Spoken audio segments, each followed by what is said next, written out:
Selamünaleyküm dostlar. Allah'ın rahmeti, bereketi üzerimize olsun. Şu an 6 tane telefonumuzun ısı testine bakacağız. Aynı zamanda ne kadar pil tüketiyor test sırasında ona bakmış olacağız. En önemli olay şu. Şu an yeni çıkan işlemcili Motorola X30 yani 8 Gen 1 işlemcili telefonumuz çok ısınıyor diye internette bir söylenti dolaşıyor. Gerçekten çok ısınıyor mu, ısınmıyor mu onu da test etmiş olacağız. Pille alakalı şu bilgiyi vereyim. Bütün telefonlarımızla alakalı. Bütün telefonlarımız %100 şarj edildi. Aynı anda prizden çıkarıldı ve yaklaşık 11,5 saattir kenarda duruyorlar. Uçak modu açık vaziyette bekliyorlar ve ne kadar pil tüketmişler durduğu yerde ona da bakmış olacağız. Ben hemen hem telefonlarımızı hem de pil durumlarını göstereyim. Gördüğünüz gibi Motorola Edge X30 %97'de yani durduğu yerde 11,5 saattir %3 pil tüketmiş. Hemen Vivo X70 Pro Plus'a bakıyoruz. Telefonumuz %97'de. Bu da aynen Motorola gibi %3 pil tüketmiş. OnePlus 9 Pro'ya bakacağız. Telefonumuz bu. %98'de %2 pil tüketmiş 11,5 saatte. Mi 11'e bakacağız. Mi 11 telefonumuz burada. %3 pil tüketmiş %97'de 11,5 saatte. Meizu 18 Pro hemen şunu göstereyim. Meizu 18 %98'de %2 pil tüketmiş ve geldik Redmi Note 11 Pro'ya. Telefonumuz bu. %100.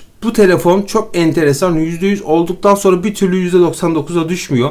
11,5 saattir kenarda duruyor ve halen %100. Saat 11:20. 12'de gece 12'de çıkarıldı bunlar. 11,5 saattir telefon hiç pil tüketmemiş. Çok enteresan. Evet, pil durumlarını gördük. Öncelikle CPU throttling testi yapacağız. Orada çok fazla telefonlar ısınıyor. Ondan sonra biraz dinlendirip Antutu testi yapacağız. Evet, şu an bütün telefonlarda ekran ikiye bölündü. Üst tarafta CPU throttling testi, alt tarafta da Antutu'nun işlemciyi gösteren sıcaklıkları gözüküyor. Şu an bütün sıcaklıklar yani 31 ile 34 derece arasında değişiyor. Yani hiç ısınan bir telefon yok. Başlamadan önce ben böyle ekran sıcaklıklarının görüntüsünü alacağım. Size göstereceğim. Şu an Motorola X30 31,7 derecede. Vivo X70 Pro Plus 31,7 derecede. OnePlus 9 Pro 32 derecede. Mi 11 32,3 derecede. Meizu 18 Pro 32 derecede. Redmi Note 11 Pro 32,5 derecede. Ve şu an CPU throttling testinde bütün ayarlarımız aynı 40'a 30. Zaten kanaldaki bütün testleri hep bu ayarda yapıyorum. Bilginiz olsun. Ve şu an teste başlıyorum.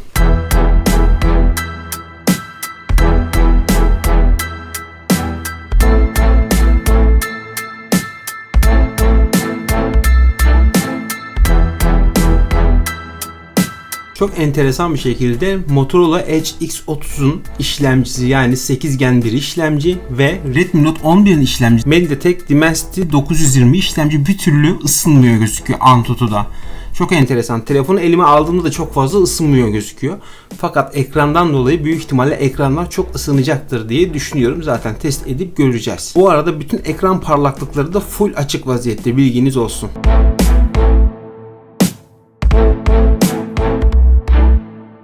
Evet dostlar, şu an 28. dakikaya geldik diyebiliriz. 47 derece gözüküyor işlemci, 86 derece gözüküyor, 68 derece, 61 derece, 62 derece ve 59 derece. Burada sadece benim dikkatimi çeken Meizu 18 Pro oldu. Çünkü benim daha önceki yaptığım testlerde sürekli olarak 86 derece 85 derece çıkıyordu. Aynen Vivo X70 Pro Plus'ta olduğu gibi. Çünkü Vivo X70 Pro Plus'ın ve Meizu 18 Pro'nun test sonuçları hep yüksek çıkmıştı. Zaten pil testinde göreceksiniz 85-86 dereceye çıkıyor ve işlemci gücü buna göre daha fazla çıkıyordu. Enteresan, şu an işlemci gücü düşük gözüküyor. Peki ekrandaki sıcaklıkları bir ölçelim. Bakalım nasıl bir hale gelmiş.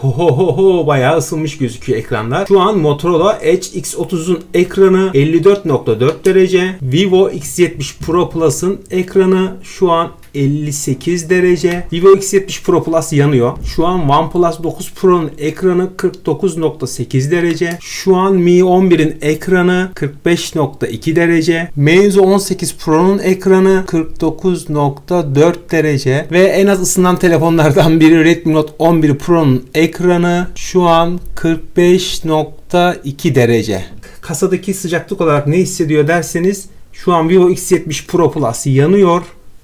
Diğerleri de ısınmış vaziyette.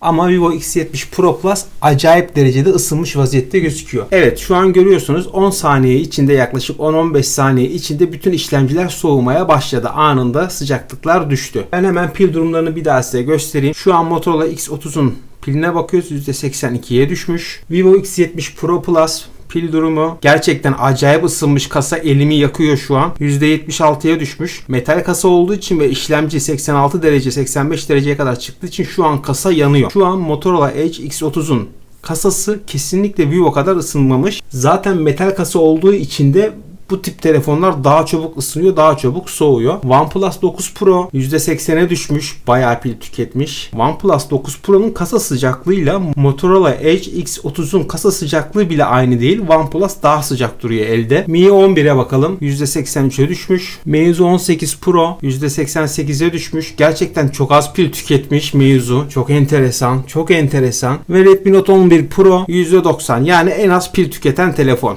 Redmi Note 11 Pro. Evet, şimdi ben telefonları böyle dinlenmeye bırakacağım. Biraz sonra Antutu testiyle devam edeceğiz. Telefonlar soğudu. Antutu'yu açtım. Daha önceden yapılmış Antutu sonuçlarını zaten görüyorsunuz. Şimdi bir test daha yapacağız. Bakalım yeni puanlarımız kaç olacak? Ben hemen ekran sıcaklıklarını yeniden size söyleyeyim. Bu Motorola Edge X30 33.4 derecede. Vivo X70 Pro Plus 34 derecede. OnePlus 9 Pro 33.4 derecede. Mi 11 32 derecede. Meizu 18 Pro 31.8 32.1 derecede. Redmi Note 11 Pro 31.4 derecede. Ve testimize başlıyoruz.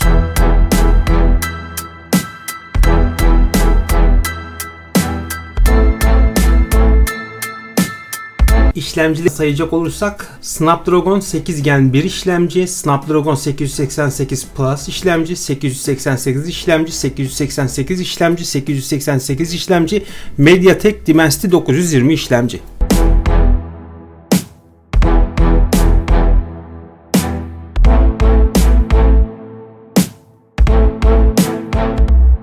Hemen ekran sıcaklıklarına bir daha bakalım. Şu an Motorola Edge X30'un ekranına bakıyorum. 53.8 derece. Sağlam ısınmış. Vivo X70 Pro Plus'ın ekranına bakıyorum. 50.3 derece. OnePlus 9 Pro'nun ekranına bakıyorum. 47.4 derece. Mi 11'in ekranına bakıyorum. 46 derece. Şu an Meizu 18 Pro'nun ekranına bakıyorum. 48.1 derece. Ve şu an Redmi Note 11 Pro'nun ekranına bakıyorum. Şu an 40.5 derece.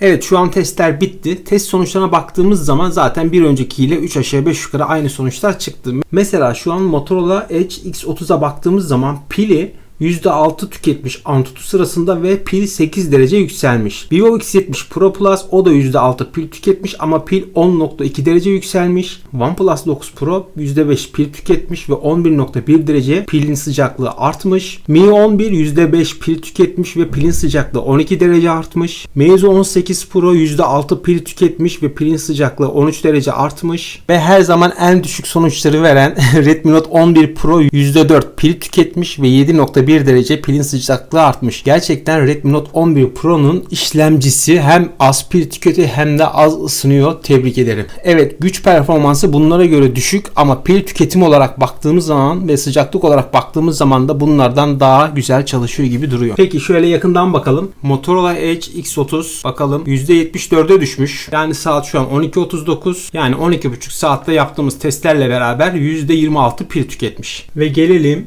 Vivo X70 Pro Plus'a. Bu da çok pil tüketen bir telefon. %68'e düşmüş. Yani 12,5 saatte yaptığımız testlerle beraber %32 pil tüketmiş. Yani Motorola'dan fazla bir pil tüketimi olmuş. Ve kullananların sürekli pilden şikayet etti. OnePlus 9 Pro şöyle göstereyim. %71'e düşmüş. Yani %29'luk pil tüketimi olmuş 12,5 saatte ve yaptığımız testler sonucunda. Vivo'dan az ama Motorola'dan daha fazla pil tüketmiş. Gelelim Mi 11'imize. Mi 11'de çok fazla pil tüketen bir telefon. Bakalım ne kadar pil tüketmiş. %74, yani Motorola ile aynı pili tüketmiş 12,5 saatte yaptığımız testler sonucunda. Güzel. Ve geldik Meizu 18 Pro'ya. Şöyle göstereyim. Bakalım yüzde kaç pil tüketmiş. %80'e düşmüş. Çok iyi. %20 pil tüketmiş. Yani bunun da çok fazla pil tükettiği söyleniyor ama görüyorsunuz %20 pil tüketmiş.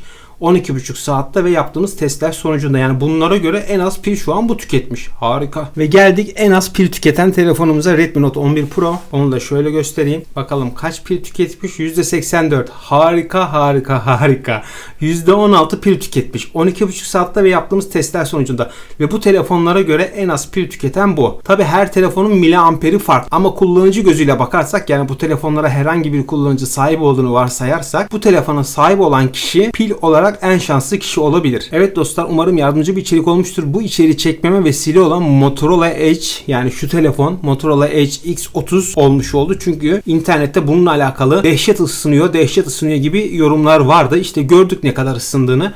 Ekrandan baktığınız zaman evet, ekrandan kaynaklı da, ekranda çok ısındığı için bu telefonlara göre biraz daha fazla ısınıyormuş gibi gözükebilir. Fakat elde tutulurken kesinlikle ve kesinlikle Vivo X70 Pro Plus elinizde tutarken elinizi yakıyor. Evet, elinizi yakıyor, o derece ısınıyor. Fakat bu o kadar ısınmış gibi gözükmüyor. Kaldı ki Antutu'da gözüken işlemci sıcaklığına göre de çok ısınıyormuş gibi gözükmüyor. Ya Antutu bunun işlemciyi düzgün okuyamıyor. Keza Redmi Note 11 Pro'nun da ya işlemcisini düzgün okuyamıyor. Hani bu da bir varsayım olabilir sadece. Fakat Antutu'ya göre ne bu işlemci ısınıyor ne de o işlemci ısınıyor. Zaten eldeki hissiyat olarak da o telefonda bu telefonlara göre daha serinmiş gibi duruyor.